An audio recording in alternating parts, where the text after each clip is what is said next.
ಎಲ್ಲಿಗೋ ಬಂದದ್ದವನು ಮಾರ್ರೆ. ಹೊಟ್ಟೆ ಸಿದ್ಧಿ ಖರ್ಚು ಮಾಡಿ ಹೊಟ್ಟೆ ಸಿದ್ಧಿಯಲ್ಲಿ ಒಂದು ಸಿದ್ಧಿ ಖರ್ಚು ಮಾಡಿ ಇಲ್ಲಿ ಬಂದಿದ್ದೇನೆ. ಹೊಟ್ಟೆ ಸಿದ್ಧಿ ನಿನ್ನ ಕರ್ಮಂದು ಅಷ್ಟ ಸಿದ್ಧಿ. ಅಷ್ಟ ಸಿದ್ಧಿ ಹೊಟ್ಟೆ ಅಂತ ಅಷ್ಟ ಸಿದ್ಧಿ. ಅದರಲ್ಲಿ ಒಂದು ಸಿದ್ಧಿ ಖರ್ಚು ಮಾಡಿ ಇಲ್ಲಿ ಬಂದಿದ್ದೇನೆ. ಹೌದಾ? ಹೌದು. ಇದು ಪಟತ್ತಾಳ. ಪಟತ್ತಾಳ ಅದೇ ಇದು ಊರು. ಭಟ್ಕಳುವ ಎಂತದ? ಪಟತ್ತಾಳ ಪಾತಾಳ ತಾಳ ಅದೇ ಅದೇ ಅದೇ ಅದೇ ಅಲ್ಲಿಗೂ ಅದು ಹೌದಾ ಅಲ್ವೋ ಗೊತ್ತಿಲ್ಲ ಮಾರ್ರೆ. ಇದು ಇದೇ ಊರು ಹೌದಾ ಎಂತನೋ ಗೊತ್ತಿಲ್ಲ. ಯಾರ ಹತ್ರ ಕೇಳುದು ಮಾರ್ರೆ? ಯಾರ ಹತ್ರ ಕೇಳು. ಇದು ಇದು ಇಲ್ಲಿ ಸಿಕ್ಕುತ್ತಾ? ಎಂತದು? ಇದು ಸಿಕ್ಕುದಿಲ್ಲ. ನೀವೆಲ್ಲ ತರಬೇಕು ಹೇಳಿದ್ಯಾ? ಇದು ಯಾರು ಯಾರು ಇಲ್ಲೆಲ್ಲ ಸಿಕ್ಕುತ್ತಾ? ಯಾರಿಗೆ ಗೊತ್ತಿಲ್ಲ ಗದ್ದೆಲ್ಲ ತಂದ್ಕೊಂಡಿರ ಗದ್ದಲ್ಲ. ಯಾರ ಹತ್ರ ಕೆಮ್ಮರ ಇಲ್ಲ ಓಲಗವನ್ನ ಕೊಟ್ಟಾಗ ಒಬ್ಬ ವ್ಯಕ್ತಿ ಇಲ್ಲಿವರೆಗಾಗಿ ಬಂದ. ಅವನಷ್ಟಕ್ಕೆ ಅವ ಮಾತಾಡ್ತಾ ಇದ್ದಾನೆ, ಆ ಕಡೆ ಈ ಕಡೆ ತಿರುಗಾಡ್ತಾ ಇದ್ದಾನೆ. ಇವನ ಹಾವ ಭಾವಗಳು ಭಾವ ಭಂಗಿಗಳು ಇದನ್ನೆಲ್ಲ ಕಂಡಾಗ ಸ್ವಲ್ಪ ಅರೆಹುಚ್ಚನಾಗಿ ಕಾಣ್ತಾ ಇದ್ದಾನೆ.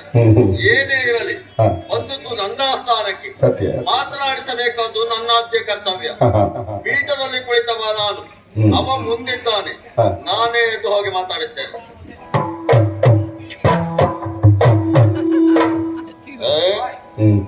ಏನೋ ಆಶಾಕವಾಣಿ ಕೇಳಿದ್ರೆ ಬಂತು ಮಾರ್ರೆ. ಆಶಾಕವಾಣಿ ಆಕಾಶವಾಣಿ ಮುಂದಿದ್ದಾನೆ ಎಂಬ ಕಾರಣಕ್ಕಾಗಿ ನಾನು ಪೀಠದಿಂದ ಎದ್ದು ಮುಂದೆ ಬಂದ್ರೆ ಇವ ಹಿಂದೆ ಹೋಗ್ತಾ ಇದ್ದಾನೆ. ಬಹುಶಃ ಹೀಗಾಗಿರಬಹುದು. ನಾನು ಮುಂದೆ ಬರ್ತೇನೆ ಎನ್ನುವ ನಿರೀಕ್ಷೆ ಅವನಿಗಿರಲಿಲ್ಲ. ಹಾಗಾಗಿ ನಾನಿದ್ದಲ್ಲಿವರೆಗಾಗಿ ಅವನು ಹೋಗಿದ್ದಾನೆ. ಅಲ್ಲೇ ಹೋಗಿ ಮಾತಾಡಿಸ್ತೇನೆ.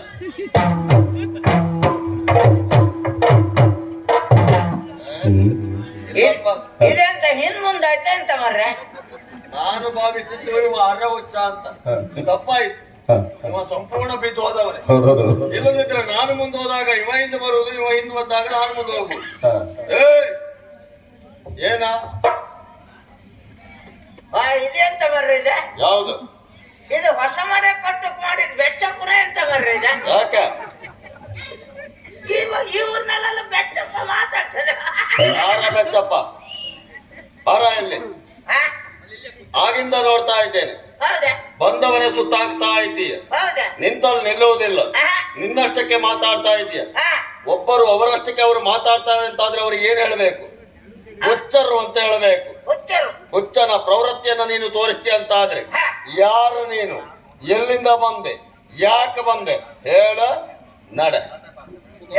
ನೀನು ಹೇಳಿ ನಡುದಂತದೆ. ಅತ್ತ ನಾನು ಹುಡುಕ್ತಿದ್ದೆ. ನನ್ನ ತಲೆ ಬಿಸಿ ನನ್ಗೆ ಮರವೇ ತಲೆ ಬಿಸಿ. ನಾನು ತಲೆ ಬಿಸಾಕಿದ್ದೆ. ನಿಮ್ಮಂತವರ ನಿಮ್ಮ ಸಾಲಿನವರದ್ದೇ ಹಾಗೆ. ಜೀವಮಾನದಲ್ಲಿ ನಿಮ್ಮ ತಲೆ ಬಿಸಿ ತೀರುವುದೇ ಅಲ್ಲ. ಎಂತ ತಲೆ ಬಿಸಿಯ? ತಲೆ ಬಿಸಿ ಅಂತ ಹೇಳಿದ್ರೆ ನಾನು ಇದು ಹುಡುಕ್ತಿದ್ದೆ ಮರವೇ. ಯಾವ್ದು? ಇದು ಹುಡುಕ್ತಿದ್ದೆ. ಅದು ಹುಡುಕಿದ್ರೆ ಆಗುವುದಿಲ್ಲ. ಅದು ಎಲ್ಲಿ ಸಿಗ್ತದೋ ಅಲ್ಲಿಗೆ ಹೋಗ್ಬೇಕು. ಅದು ಎಲ್ಲಿ ಸಿಗ್ತದೆ ಅಂತ ಹೇಳಿ ಅದು ಹೇಳೋದು ಬೇಡ. ಅದು ಎಲ್ಲಾರು ಬಿನ್ಕೊಂಡಿರ್ತಾನೆ ಅಲ್ಲ, ಅದನ್ನು ಹುಡುಕಲು ಸಿಗ್ತದೆ. ಎಂತದ ಮತ್ತೆ ಹುಡುಕುವುದು? ಅದು ಇದು ಮರವೇ. ಇದು ಇದು ಊರ ಯಾವ್ದಿದೆ? ನೀನು ಯಾವ ಊರಿಗೆ ಬಂದವ? ನಾನು ಇದು ಪಾಂಟೆ ತಾಳ ಊರು ಅಂತ ಹೇಳಿ ಕೇಳಿದೆ. ಪಾಂಟೆ ತಾಳು? ಪಾತಾಳ. ಹೌದೇ ಅದೇ ಅದೇ. ನೀನು ಬಂದು ನಿಂತದ್ದೇ ಪಾತಾಳ. ಹೌದಾ?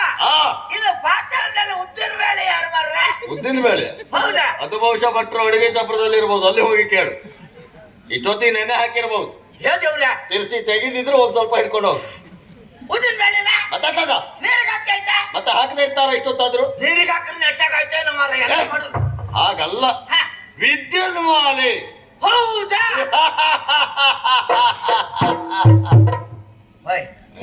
ನಿಮ್ಗೆ ಎಂತ ಆಯ್ತು ಮಾರ್ರೆ? ನಿನ್ನ ಮಾತು ಕೇಳಿದಾಗ ನಗು ಬಂದದ್ದು. ಎಂತ ವಿದ್ಯುನ್ಮಾಲೆ ಅಂದ್ರೆ ನಿಮ್ಮ ನಗುವ? ಯಾಕೆ ಕೇಳು. ಅವಕಾಶ ಆಯ್ತಾ? ಅಲ್ಲವೇ ಅಲ್ಲ. ಕೆಲವೊಮ್ಮೆ ಆಗುವ ಸನ್ನಿವೇಶಗಳು ಹಾಗೆ. ವ್ಯಕ್ತಿಗಳ ಹೆಸರನ್ನ ಕೇಳಿರ್ತಾರೆ, ವ್ಯಕ್ತಿಗಳನ್ನು ನೋಡಿರುವುದಿಲ್ಲ. ಅವರಲ್ಲೇ ಬಂದು ಅವರ ಪರಿಚಯವನ್ನ ಕೇಳಿದಾಗ ನಗು ಬಾರದೆ ಉಳಿತದ? ಬರುವುದೇ ನಗುವುದಕ್ಕೂ ಉದ್ದೇಶ ಅದೇ. ಏನದು? ನನ್ನಲ್ಲಿಯೇ ಬಂದು ನನ್ನ ಪರಿಚಯವನ್ನ ಕೇಳ್ತಾ ಇದೆಯಲ್ಲ. ಹಾ? ನೀನು ಹುಡುಕಿ ಬಂದ ವಿದ್ಯುನ್ಮಾಲೆ ಬೇರೆ ಯಾರು ಅಲ್ಲ, ನಾನೇ ಇದ್ದೇನೆ. ಸತ್ಯ ಏಯ್, ಕೊತ್ತಿ ಹತ್ರಿ ನೀವು ಕೊಂದ್ರು ಕೇಳುವರು ಯಾರು ಮಾಡಲ್ಲ. ಯಾರನ್ನು ಕೊಂದ್ರ? ಯಾರು ನಿಮ್ಮನ್ನು ನನ್ನನ್ನು ಕೊಲ್ಲುವವ ಯಾರಿದ್ದಾರೆ? ಯಾರು ನಿಮ್ಮನ್ನ ಯಾರ? ಏ ಹಾಗಲ್ಲ, ಹಾ.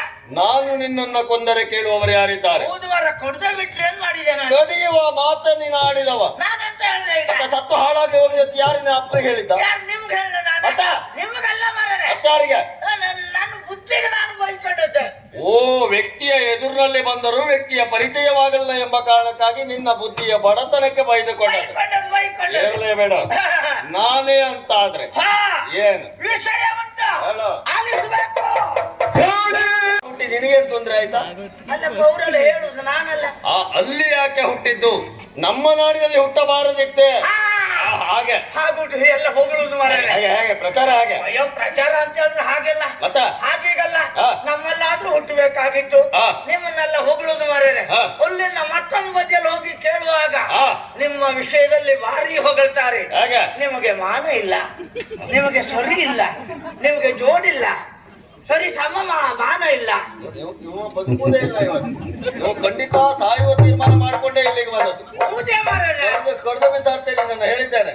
ಯಾರಿಗ ಮಾನ ಇಲ್ಲ, ಯಾರಿಗೂ ಮರ್ಯಾದೆ ಇಲ್ಲ, ನಿಮಗೆ ಜೋಡಿಲ್ಲ, ನಿಮಗೆ ಮಾನ ಇಲ್ಲ. ಹಾಗಲ್ಲ, ನನಗೆ ಸರಿ ಸಮನಾದವರು ಇಲ್ಲ.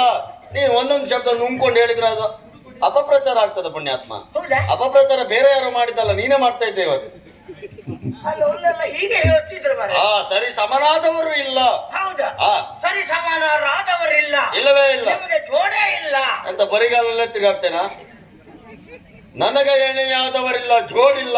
ಜೋಡಿಲ್ಲ. ಆ ನೀವು ಸಂಜೆ ಹೊತ್ತಿನಲ್ಲಿ ವೈಶಾಲಿಯಲ್ಲಿ ಇರ್ತೀರಂತೆ, ಹೌದಾ? ಅಲ್ಲ, ಅದು ಮೊದ್ಲೆಲ್ಲ ಇರ್ತಿದ್ದೆ, ಈಗ ಬಿಟ್ಟಿದ್ದೇನೆ. ಯಾರು ಹೇಳಿದ್ದ? ಬಹುಶಃ ಅದು ಮೊದಲಿನ ಪ್ರಚಾರವೇನು? ಅಲ್ಲಲ್ಲ, ಹಾ. ಈಗಲೂ ಅಂತೆ ಯಾರು ಹೇಳಿ? ಕೆಲವರೆಲ್ಲ ಹೇಳ್ತಾರೆ. ಸುಳ್ಳು ಹೇಳ್ಬೇಡ, ನಾನು ಅಲ್ಲಿ ಹೋಗ್ಲಿಲ್ಲ. ಅದು ಹಾಗಲ್ಲ. ಸಂಜೆ ಹೊತ್ತಿಗಂತಲ್ಲ, ಎಲ್ಲಾ ಸಮಯದಲ್ಲಿಯೂ ಹೃದಯ ವೈಶಾಲ್ಯತೆ. ಮತ್ತು ವೈಶಾಲ್ಯ ಇದ್ದದ್ದು ಹೌದಾ ಕೇಳ್ಬೇಡ. ನೀವ್ ಹೇಳಿದ್ದೆ ಸರಿ, ಹಾ. ನೀವ್ ಹೇಳಿದ್ದೆ ಸರಿ. ಯಾವ್ದು? ಅದೇ ಹೃದಯ ವೈಶಾಲ್ಯತೆ. ವೈಶಾಲ್ಯತೆ. ಹಾ. ನೀವು ಯಾರಿಗೆ ಏನು ಕೇಳಿದ್ರು ಇಲ್ಲ ಅಂತ ಹೇಳುವ ಮನೋಭಾವದವರೇ ಅಲ್ಲ ಅಂತ. ನನ್ನಲ್ಲಿದ್ರೆ ಯಾವ ಕಾರಣಕ್ಕೂ ಇಲ್ಲ ಅಂತ ಹೇಳುವುದಿಲ್ಲ. ಅದೇ ಅದೇ ಹಾ. ನೀವು ಮಾತ್ರ ಅಲ್ಲ, ಮತ್ತೆ? ಅಲ್ಲಿಂದ ಮುಂದೆ ಹಾ. ಅಲ್ಲೆಲ್ಲ ಹೇಳ್ತಾರೆ. ಏನ್ ಹೇಳ್ತಾರೆ? ನೀವು ಹೋರಿ ತಿಂಬ ಮಾರ್ಕಂಡೆ ಏನಂತೆ. ಹೋರಿ ತಿಂಬುದು ಅವ್ರು ಹೇಳುದು ಅಂತ ಹೇಳ್ತೀಯ? ಹೋರಿ ತಿಂಬರ ಸಾಲಿ ಇರ್ತದ. ಹೌದು. ಹಾ. ಆಮೇಲೆ ಮರಳರಿಗೆ ಮರಳ, ಎಂತ ಹೇಳ್ತೇನೆ? ಮರಳರಿಗೆ ಮರಳ ಅಲ್ವಾ? ಮಲ್ಲರಲ್ಲಿ ಮಹಾಮಲ್ಲ. ಹಾ. ಹಾ. ಜಗಜಟ್ಟಿ ನಿತಿನ್ ಶೆಟ್ಟಿ. ಯಾರವ? ಅಲ್ವಾ, ಜಗಜಟ್ಟಿ ಜಗ್ಗು ಶೆಟ್ಟಿ ಅಲ್ಲ. ಜಗ್ಗು ಶೆಟ್ಟಿ. ಯಾರ್ಯಾರು ಸುದ್ದಿ ಎಲ್ಲ ಹೇಳಬೇಡ. ಹೋಗಬೇಡ. ಹಾ. ಹಾಗೆ ಹೀಗೆ ಅಂತ ನಿಮ್ಮನ್ನ ಹೊಗಳ್ತಾ ಇದ್ದಾರೆ. ಹಾ. ಇದನ್ನ ಕೇಳಿದಾಗ ಹಾ. ನಮ್ಮ ಅಮ್ಮನಿಗೆ ನಿಮ್ಮ ಮೇಲೆ ಮನಸ್ಸಾಯ್ತು. ನಿಮ್ಮ ಅಮ್ಮನಿಗೆ ಹೌದು, ನನ್ನ ಮೇಲೆ ದ್ವಿತೀಯ ಅಮ್ಮನಿಗೆ. ನಂದಂತ ಪ್ರಾರಬ್ಧ ನೋಡು. ಹೌದು ಮಾರ್ರೆ. ನೀನೇ ಹೀಗಿದ್ದೆ, ನಿನ್ನ ಅಮ್ಮ ಹೇಗಿರಬಹುದು? ಅವಳಿಗೆ ಆ ಪ್ರಾಯದಲ್ಲ, ನನ್ನ ಮೇಲೆ ಮನಸ್ಸಾದದ್ದು ಸಾಕು. ಯೋಗ ಯೋಗ ಯೋಗುವ ಹೌದೇ? ಯಾರಿಗೆ? ನಿಮ್ಗೆ. ನಿನ್ನ ಕರ್ಮ ತೀರ್ಲಿಕ್ಕೆ ದೌರ್ಭಾಗ್ಯ ಅದು. ನನ್ನಮ್ಮ ಅಂತ ವಯಸ್ಸಾದವಳಿಗೂ ನನ್ನ ಮೇಲೆ ಮನಸ್ಸಾಗ್ತದೆ ಅಂತ ಆದ್ರೆ ಯೋಗ ಅಂತ ಹೇಳ್ತೇನೆ. ಯೋಗ ಎಂತ ಯೋಗ? ಏಯ್. ಯಾರಿಗೆ ಮನಸ್ಸಾಗಿದೆ? ನಿನ್ನ ಅಮ್ಮನಿಗೆ. ನನ್ನಮ್ಮನಿಗ? ಹೌದು. ಹೋದಲ್ಲ ಮರರೆ. ಆ ನಮ್ಮಮ್ಮ ದ್ವಿತೀಯ ಅಮ್ಮನಿಗೆ. ದಿತಿದೇವಿಗೆ ನನ್ನ ಮೇಲೆ ಮನಸ್ಸಾದದ್ದು. ಹೌದೇ? ಯಾವುದಕ್ಕೆ ಮನಸ್ಸಾದದ್ದು? ಆ ಕಾರಣಕ್ಕೆ ಮನಸ್ಸಾದದ್ದು. ಅಂದ್ರೆ ಆ. ನನ್ನ ಅಮ್ಮ ದ್ವಿತೀಯ ಅಮ್ಮ ಅಂತ ಹೇಳಿದ್ನಲ್ಲ, ಆ. ಅವ್ರಿಗೊಬ್ಳು ಮಗಳಿದ್ದಾಳೆ ಮರರೆ. ಮಗಳಿದ್ದಾಳ? ಹೌದಾ? ಹೇಗಿದ್ದಾಳೆ? ಅಯ್ಯ, ಆ. ಅವರಿಗೆ ಬಂತು ಈಗ ಪ್ರಾಯ. ಪ್ರಾಯ ಬಂದಷ್ಟೇ.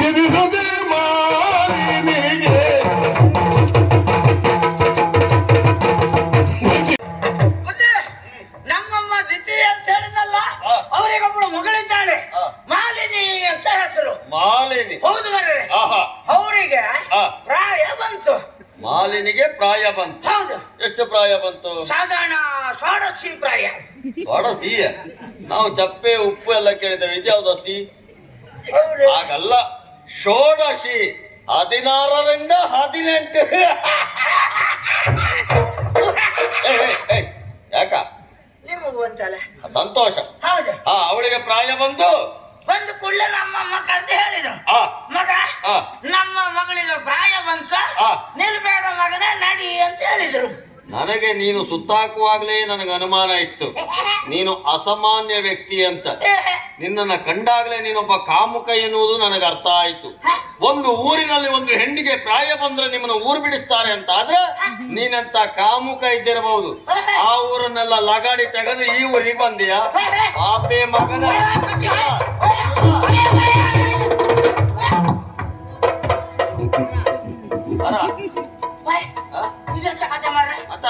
ಸುದ್ದಿ ಹೇಳುವಳಿಗೆ ಕೊಡ್ದಾಕ್ತೀನಿ ಅಂತ ನೀನು ಅವಳಿಗೆ ಪ್ರಾಯ ಬಂದಾಗ ನಿನ್ನನ್ನು ಊರು ಬಿಡಿಸ್ತಾಳೆ ಅಂತ ಆದ್ರೆ ನೀನಂತ ಕಾಮುಕ ಇದ್ದಿರಬಹುದು. ಎಂತದೆ ಅವ್ರ ಮಗಳಿಗೆ ಪ್ರಾಯ ಬಂತಂದ್ರೆ ನಾ ಬ್ಯಾಡ್ಗೆ ಹೊತ್ತು ಮಾಡಿದ್ರೆ ಅಂತ ಹೇಳಿ ಅತ್ತ ಅದಲ್ಲಪ್ಪ.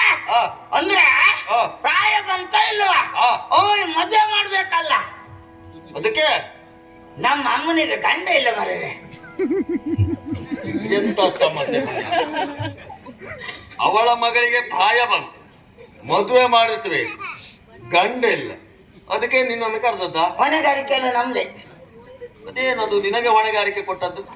ಹುಡುಗ ಯಾರು ಆ ಆಗ್ಬೋದಂತ ಯೋಚನೆ ಮಾಡಿ ಅಮ್ಮ ನನ್ನನ್ನು ಕಳುಹಿಸಿ ಕೊಟ್ಟದ್ದಿಲ್ಲ. ನಿಷ್ಠಾವಂತ ಸೇವಕ ಎಂಬ ಕಾರಣಕ್ಕಾಗಿ ನಿನಗೆ ಜವಾಬ್ದಾರಿ ಕೊಟ್ಟಿರಬಹುದು. ಆದ್ರೆ ನೀನು ಹೇಳಿದ ಅಪಾರ್ಥ ಆಗ್ತದೆ. ಹೌದಾ? ಅಮ್ಮನಿಗೆ ಗಂಡಿಲ್ಲ ನನ್ನನ್ನು ಕಳಿಸಿ ಕೊಟ್ಟರು ಅಂತ ಹೇಳಿದ್ರೆ ತಪ್ಪು ತಿಳಿತಾರೆ. ಹೌದಾ? ಹಾಗಲ್ಲ, ತಪ್ಪು ಮಾತಾಡಬಾರ್ದು ನೀನು. ಇಲ್ಲ ಇಲ್ಲ. ಹೌದು, ಯಾಕಂದ್ರೆ ಅಮ್ಮನೇ ಬರು ಸರಿಯಲ್ಲ. ಸರಿಯಲ್ಲ. ಹೋಗಿ ವಿಷಯವನ್ನ ತಿಳಿಸಿ ಬರ್ಬೇಕು. ಹುಡುಗರನ್ನ ಹುಡುಕೋದಕ್ಕೆ ಹೌದು, ಲೇಖನ ಬರೆದು ಕಳಿಸಿ ಕೊಟ್ಟಿದ್ದಾರೆ. ಹೌದಾ? ಹೌದೌದೌದು. ಯಾವ ಹುಡುಗರನ್ನ ಆಯ್ಕೆ ಮಾಡಿಕೊಂಡದ್ದು? ಯಾರಾಗ್ಬಹುದು ಅಂತ ಆಲೋಚನೆ ಮಾಡುವಾಗ ಪಕ್ಕನ ತಲೆಯಲ್ಲಿ ಸಿಕ್ಕಿದ್ದು ನೀವು. ನಾನೆಂತ ಹುಳವ? ಅದಲ್ಲ, ಹುಡುಗ ನಮ್ಮ ಹುಡುಗಿಗೆ ಆಗ್ಬಹುದು ಎನ್ನುವ ವಿಚಾರ ಸಿಕ್ಕಿದ್ದು ಯೋಚನೆಗೆ ಬಂದದ್ದು ನನ್ನ ಹೆಸರು. ಹೌದೌದೌದೌದು.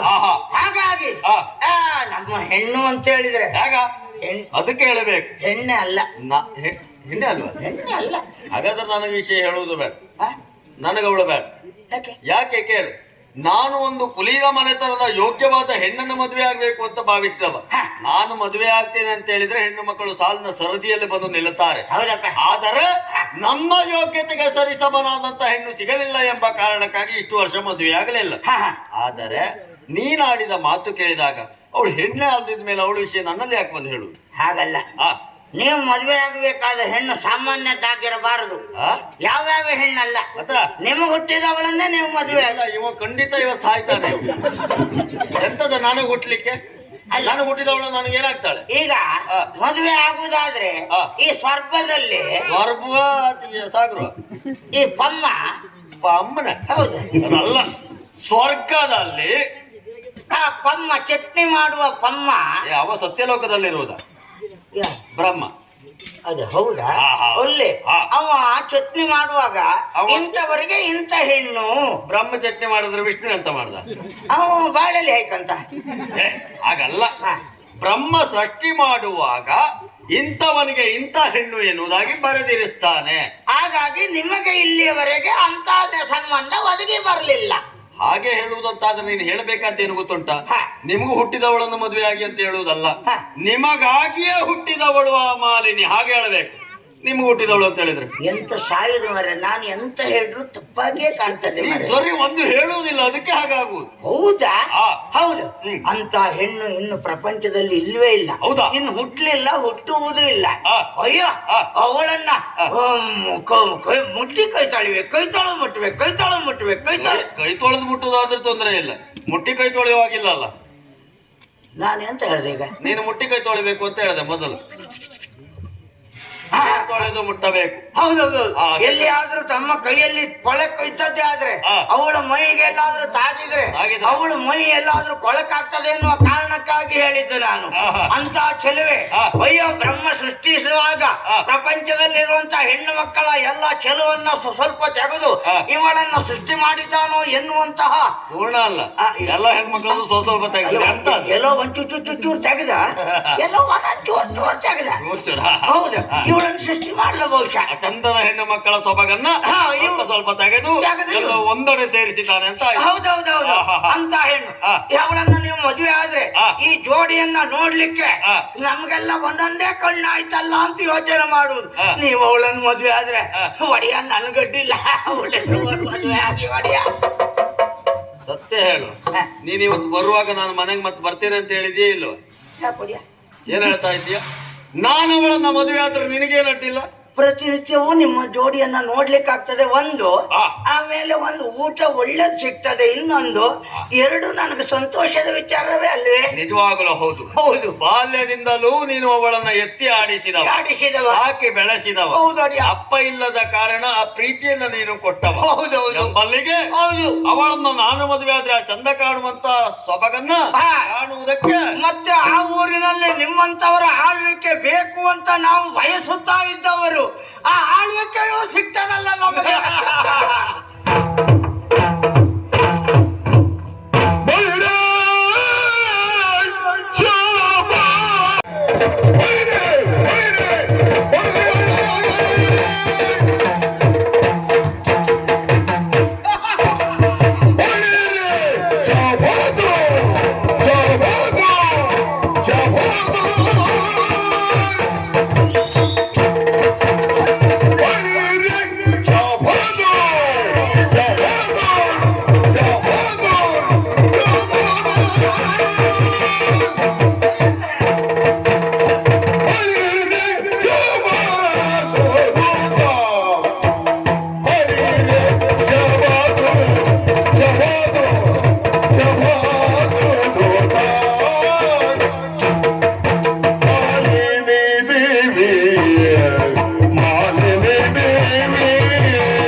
ಎಷ್ಟು ಬೇಕು, ಯಾವ್ದು ಬೇಕು ಎಲ್ಲ ಕಡೆ ನಾವು ಹೆಚ್ಚೆಲ್ಲ ತಗೊಳ್ಳುದಿಲ್ಲ, ತಡ್ತಡ್ಕೆ ತಕೊಳ್ಳುದು. ತಡ್ತಡ್ಕೆ ಬೆಳಗಿನ ತನಕ ತಡ್ತಡ್ ತಗೊಳ್ತಾ ಇರ್ತೀಯ? ಇಲ್ಲ ಇಲ್ಲ ಒಂದೇ ಸಾರಿ ತಗೊಂಡ್ರು ತೊಂದ್ರೆ ಇಲ್ಲ, ತಡ್ ತಗೊಳ್ಳೋರು ಸುದ್ದಿ ಬೇಡ ಪುಣ್ಯ, ಇಳಿಯುವುದೇ ಇಲ್ಲ.